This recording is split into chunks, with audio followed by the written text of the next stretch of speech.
ballistic missiles have flown over Taiwan for the first time. So it's probably the next rung of the ladder from what we've seen before.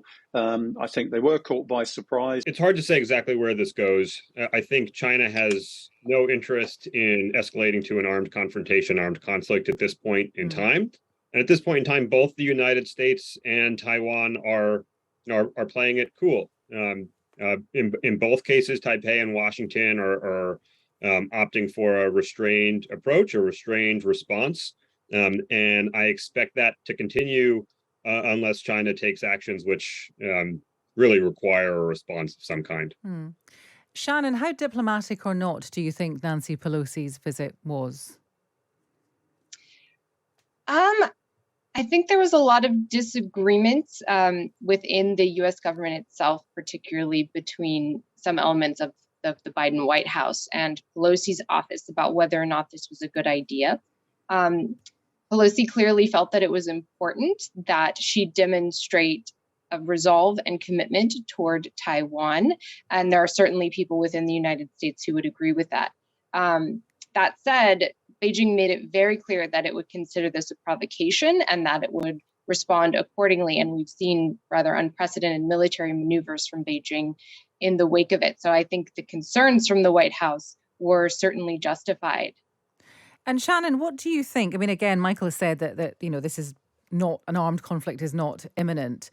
But I mean, the burning question, of course, is what would America do? What would Joe Biden do if China were to try to absorb Taiwan in any kind of manner? What do we think would happen?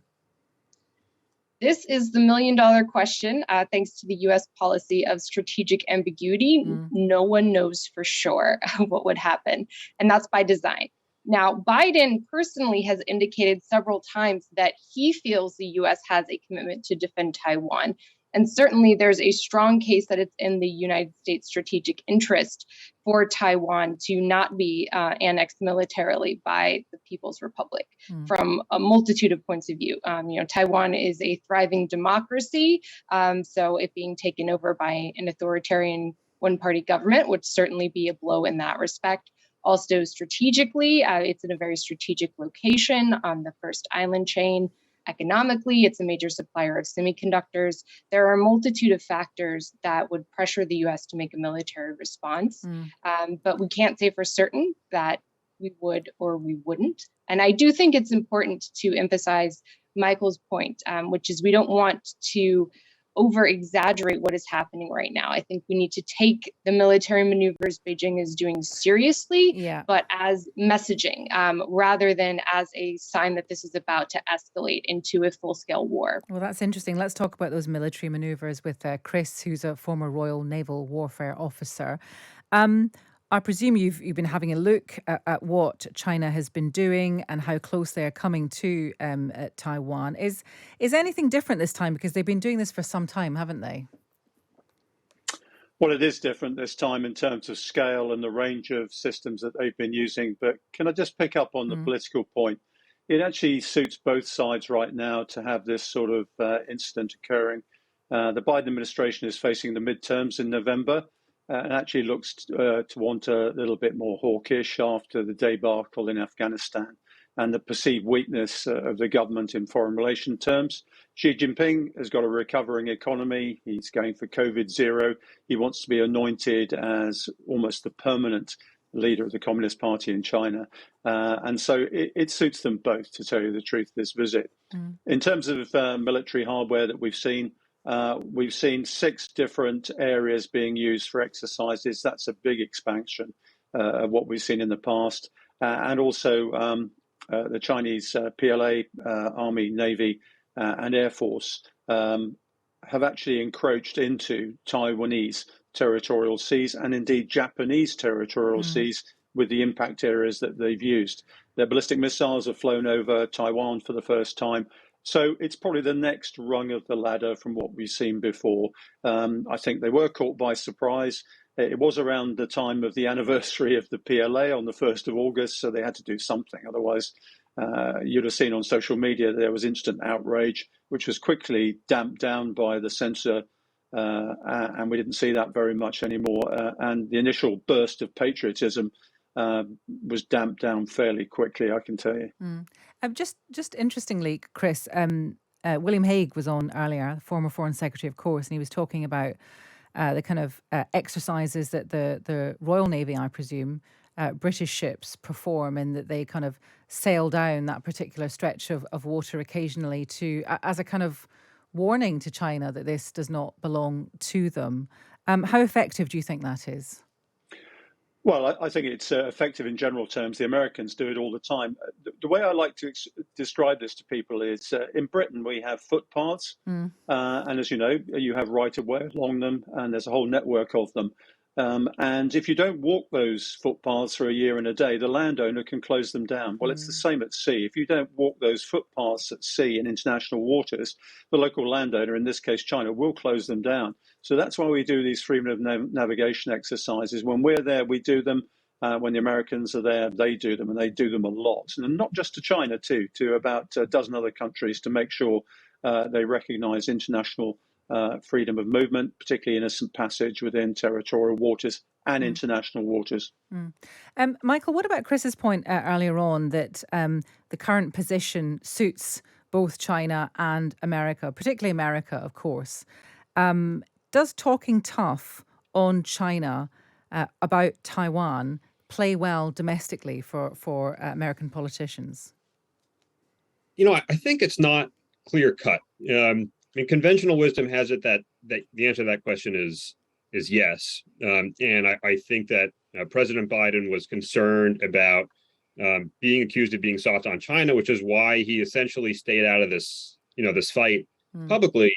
That being said, we've seen sort of attacks coming from the Republican Party or members of the Republican Party have been making attacks on both Nancy Pelosi for inflaming tensions and for Joe Biden for going weak on China. And so I think it's a little too soon to say how this plays out politically in the United States, especially since we're only 3 days into this episode. Shannon, what do you think about the appetite that the American public might have for any kind of involvement further down the line in warning off China from Taiwan? I think right now there is a very strong bipartisan consensus that the United States needs to stand up to China, as some politicians would put it, or counter China's moves. But there is a wide gap between that and actually going to war with China. We've seen already from the war in Ukraine caused by Russia's invasion that it is having a massive ripple effect through the global economy. China is a far bigger player in the global economy than Russia is. And I don't think we can possibly predict the damage that a war like this would do to the entire world, not just even the US and China, if we imagine them as principal combatants. But in terms of US politics, I would say we shouldn't overstate the impact that this Taiwan crisis is going to have. And this is a talking point that commentators in China often raise, which is Biden's doing this for domestic political gain. I don't think the average voter in the United States is going to think about Taiwan or even China at all when they're heading to the polls. They're concerned about the economy. They're concerned about inflation. They're concerned about abortion rights. There are so many domestic issues that people are going to be thinking about. Taiwan is not going to be a decisive factor in really any American voters' minds. But Shannon, do you think that it is being overstated perhaps by some people because of what has happened in Ukraine? I definitely think that that is a factor. But the U.S. political response to Ukraine is, I think, even more complicated than China because of the role that Russia plays with the American right wing. There's been this weird convergence between the two. So the way the U.S. should respond to Ukraine and the way the U.S. should respond to China and a Taiwan contingency are very different. There's less daylight between the two parties on this. I do think that the Republican Party would gladly seize any opportunity to attack Biden and the Democrats as weak on China. But that being said, Biden is not really giving them an opportunity to do that. And I don't know that the average American voter is really going to be paying close enough attention to what's happening in the Taiwan Strait, assuming that things don't escalate to a major conflict, to remember it come November. Chris Parry, do you think that we in the West perceive the situation in Taiwan differently because we are now seeing it through the prism of Ukraine? I think the two contexts are different, and I think people recognise that. And I think we've got to stop thinking about the West, Esma, because we've got to start thinking about the free world. And I think the context within which we have to see this is we've got these Eurasian autocrats, Russia, China, and Iran. They're looking after their own geopolitical interests and keeping out of their neighbours' geopolitical interests. You see, China hasn't really criticised Russia for Ukraine. Russia doesn't interfere with what China does in the East. So we've got these three giant countries all seeking to dominate Eurasia and the waters around it. And we're seeing this very loose association of maritime democracies, essentially United States, Canada, parts of Europe, not all of it, United Kingdom, Japan, Australia, New Zealand, South Korea, and probably within the next 5 years, India. And it seems to me that the world is actually breaking down into these two blocks, and other countries are going to have to choose which block they want to adhere to, whether it's the free world or indeed the autocratic bloc. And I think what we're seeing both in Ukraine and with regard to Taiwan and the Indo-Pacific are the encounter actions that actually characterize this strategic competition between two blocs. And we're going to see a lot more of it, and not just with Taiwan and Ukraine. Other countries on the cusp of those two blocs, I suspect. That's going to be the dynamic for the next 20 years, I would think. Gosh, Michael, would you agree with that assessment? Yeah, I certainly think there's something to that. I think that the Biden administration is largely right to describe, I think, what Chris has described, this sort of competition or contest between the authoritarian world and the democratic world. I'm not sure we'll get that clear sort of bifurcation into two spheres that Chris suggested we will, with third parties having to pick sides. I think that's a possibility, but I think those third countries are going to resist that for as long as they possibly can. And it's not clear that either the authoritarians or the democracies of the world really want to go in that direction either. That may be where we end up. But I don't think it's a sure thing at this point. Okay, well, thank you to all three of you for a really comprehensive insight into the situation in Taiwan and its implications for global geopolitics. Michael Matza, Fellow at the American Enterprise Institute, Chris Parry, former Royal Naval Warfare Officer, and Shannon Tietze, Editor-in-Chief at The Diplomatic Magazine.